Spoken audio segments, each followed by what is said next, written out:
Hello students, स्वागत है आपका वाइज स्टडी पॉइंट में। आज हम 17 मई की करंट अफेयर्स देखने वाले हैं। तो चलते हैं अपने पहले क्वेश्चन की तरफ। आज का हमारा पहला क्वेश्चन है, हाल ही में आईसीसी ने किसे अप्रैल माह के लिए ICC women's player of the month के लिए चुना है? Who has been chosen by ICC as ICC women's player of the month for the month of April? Hayley Matthews, Maia Bouchier, Amy Hunter या एनाबेल सुतरलैंड? तो इस question का right answer हो जाएगा आपका option number A, Hayley Matthews. और ये हाइले Matthew's कहाँ की हैं? West Indies. जनवरी माह की बात करें तो जनवरी माह में समर जोसेफ को मिला है और वह महिलाओं में एमी हंटर को मिला है। फरवरी में यशस्वी जायसवाल को मिला है और एनाबेल सुतरलैंड को महिलाओं में मिला है। तो यशस्वी जायसवाल वाला यानी कि फरवरी वाला हमारे लिए इंपॉर्टेंट हो जाएगा। मार्च में कमिंडो मेंडिस को मिला है और महिलाओं में माया बैकर को मिला है। अप्रैल के लिए मोहम्मद वसीम को मेंस के लिए मिला है और हाइली मैथ्यूज़ को, जो हमने देखा अभी, उनको अप्रैल महीने के लिए वुमेंस में मिला है। बात आईसीसी की हुई तो आईसीसी के बारे में देख लेते हैं। 1909 में इसकी स्थापना हुई थी। इसका हेडक्वार्टर कहाँ पर है? दुबई, यूएई में इसका हेडक्वार्टर है। इसके सीईओ कौन है? जेफ एलाडिस इसके सीईओ हैं, जो कि ऑस्ट्रेलिया के हैं। चेयरमैन इसके कौन है? ग्रेग बार्कले हैं, जो कि न्यूजीलैंड के हैं। नेक्स्ट क्वेश्चन, हाल ही में चंद्रमा पर पहला रेलवे सिस्टम फ्लोट बनाने की घोषणा किसने की है? Who has announce to build the first railway system float on the moon? SpaceX, NASA, JAXA या रॉसकॉस्मोस? तो इस क्वेश्चन का राइट आंसर हो जाएगा आपका ऑप्शन नंबर बी, नासा। तो नासा ने हाल ही में चंद्रमा पर पहला रेलवे सिस्टम फ्लोट बनाने की घोषणा की है। नेक्स्ट क्वेश्चन, हाल ही में अंतर्राष्ट्रीय परिवार दिवस कब मनाया गया? When was international family day celebrated? 17 मई, 16 मई, 15 मई, 14 मई? तो इस क्वेश्चन का राइट आंसर हो जाएगा आपका ऑप्शन नंबर सी, 15 मई। तो हाल ही में 15 मई को अंतर्राष्ट्रीय परिवार दिवस मनाया गया है। और इस बार की थीम क्या रही है देख लेते हैं।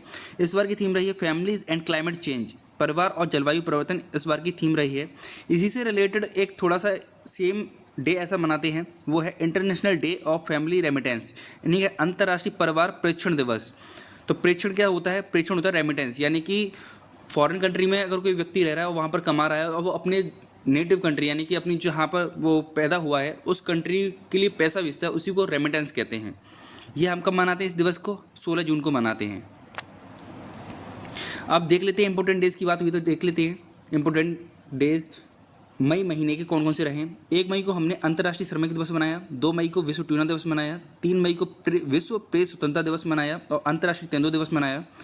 4 मई को हमने 2 दिवस मनाए, कोयला खनिज दिवस और अंतर्राष्ट्रीय अग्निशामक दिवस। 5 मई को हमने विश्व हाथ स्वच्छता दिवस मनाया। 7 मई को हमने विश्व अस्थमा दिवस और वर्ल्ड एथलेटिक्स डे मनाया।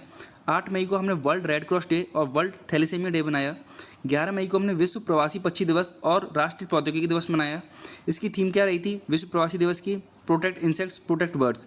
12 मई को हमने अंतर्राष्ट्रीय नर्स दिवस मनाया और अंतर्राष्ट्रीय पादप स्वास्थ्य दिवस भी हमने 12 मई को मनाया। इसके बाद में हमने 15 मई को अंतर्राष्ट्रीय परिवार दिवस मनाया, इंटरनेशनल डे ऑफ फैमिलीज।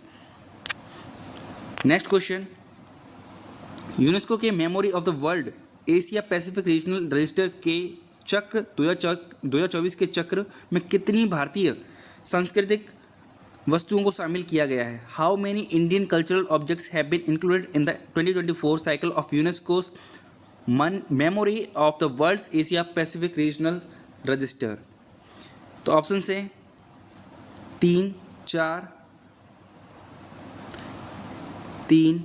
या 5 या 6। तो इस क्वेश्चन का राइट आंसर हो जाएगा 3। तो 3 ऐसी वस्तु हैं जिसको कि यूनेस्को के memory of the world Asia Pacific regional register ने अपनी सांस्कृतिक वस्तुओं में शामिल किया है। वह कौन कौन सी हैं ये देख लेते हैं। तो एक है रामचरितमानस, एक है पंचतंत्र और एक है से हृदय लोकन। तो रामचरितमानस तुलसीदास के द्वारा लिखी गई, 16वीं शताब्दी में लिखी गई थी अवधी भाषा में। पंचतंत्र विष्णु शर्मा के द्वारा लिखी गई 300 ईसा पूर्व में। से हृदय लोकन ये आचार्य आनंदवर्धन की कृति है, संस्कृत में लिखी गई है, जो कि यूनेस्को की बात हुई है तो यूनेस्को की फुल फॉर्म क्या है हमारा? United Nations Educational Scientific and Cultural Organization, हमारी इसकी फुल फॉर्म है। बात करें इसकी स्थापना की तो 1945 में इसकी स्थापना हुई थी। हेडक्वार्टर इसका कहाँ पर है? पेरिस, फ्रांस में इसका हेडक्वार्टर है। और इसके डायरेक्टर जनरल कौन है? ऑड्रे ऑले इसके डायरेक्टर जनरल हैं जो कि फ्रांस के हैं, साइट्स में रखा गया है। मई 2024 में एलिस मुनरो का निधन हो गया। उन्हें किस क्षेत्र में नोबेल पुरस्कार मिला था? Alice Munro passed away in May 2024. In which field she received the Nobel Prize? Chemistry, peace, economics, literature. तो इस क्वेश्चन का राइट आंसर हो जाएगा आपका ऑप्शन नंबर डी, लिटरेचर। तो लिटरेचर में एलिस मुनरो को नोबेल पुरस्कार मिल चुका है। नेक्स्ट क्वेश्चन, हाल ही में ईरान ने शाहिद बेहेश्ती बंदरगाह के संचालन के लिए किस देश के साथ 10 साल का अनुबंध किया है? With whom has Iran signed a 10-year contract to operate the Shahid Beheshti port? Russia, China, India, Pakistan. तो इस क्वेश्चन का राइट आंसर हो जाएगा आपका ऑप्शन नंबर सी, इंडिया। तो इंडिया के साथ में कॉन्ट्रैक्ट किया है। अब बात इंपॉर्टेंट पोर्ट्स की हुई तो देख लेते हैं कहाँ के कौन से इंपॉर्टेंट पोर्ट हैं। तो गोपालपुर पोर्ट उड़ीसा का है, मुंद्रा पोर्ट गुजरात का है, हरफा पोर्ट इजराइल का है, हाजरा पोर्ट गुजरात का, धामरा पोर्ट उड़ीसा का। ये वह पोर्ट हैं जो न्यूज़ में भी रहे हैं रिसेंटली। चाबहार पोर्ट ईरान का है, ग्वादर पोर्ट चाइना का है, दुक्कम पोर्ट ओमान का, कांडला पोर्ट गुजरात का और विजंगम पोर्ट केरला का। तो कुछ इंपॉर्टेंट पोर्ट हैं, पूछा जा सकता है आपसे। ईरान की बात हुई तो ईरान की कैपिटल क्या है? तेहरान है, पता है सबको। करेंसी तोमान है। प्रेसिडेंट, यहाँ के प्रेसिडेंट यानी कि राष्ट्रपति कौन है? इब्राहिम रईसी हैं। नेक्स्ट क्वेश्चन, मई 2024 में भारत सरकार ने किस देश को बाढ़ से निपटने के लिए $10 लाख की मानवीय सहायता देने की घोषणा की है?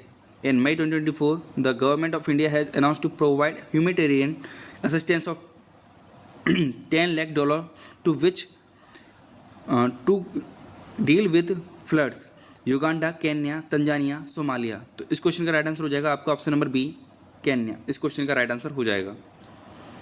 बात केन्या की हुई तो केन्या के बारे में देख लेते हैं। केन्या की कैपिटल क्या है? नैरोबी है। करेंसी यहाँ की केन्यन शिलिंग है और यहाँ के प्रेसिडेंट है William Ruto.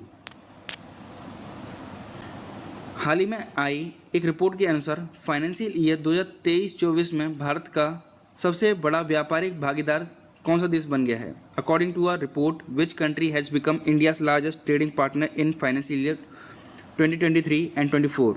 USA, China, Russia and UAE. तो इस क्वेश्चन का राइट आंसर हो जाएगा आपका option number B, China.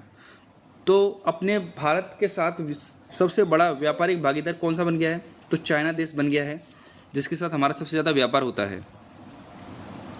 Next question, हाल ही में भारत ने पहली बार भारत पर्व का आयोजन किया है, कहाँ पर किया है ये बताना है। Where has India organised Bharat Parv for the first time? तो इस क्वेश्चन का राइट आंसर हो जाएगा हमारा ऑप्शन नंबर बी, फ्रांस। इस क्वेश्चन का हमारा राइट आंसर हो जाएगा। इसी के साथ आज का करंट अफेयर्स का सेशन हमारा खत्म होता है। अगर आपको वीडियो अच्छी लगी हो तो वीडियो को लाइक जरूर करें और चैनल को सब्सक्राइब जरूर करें। वीडियो देखने के लिए धन्यवाद।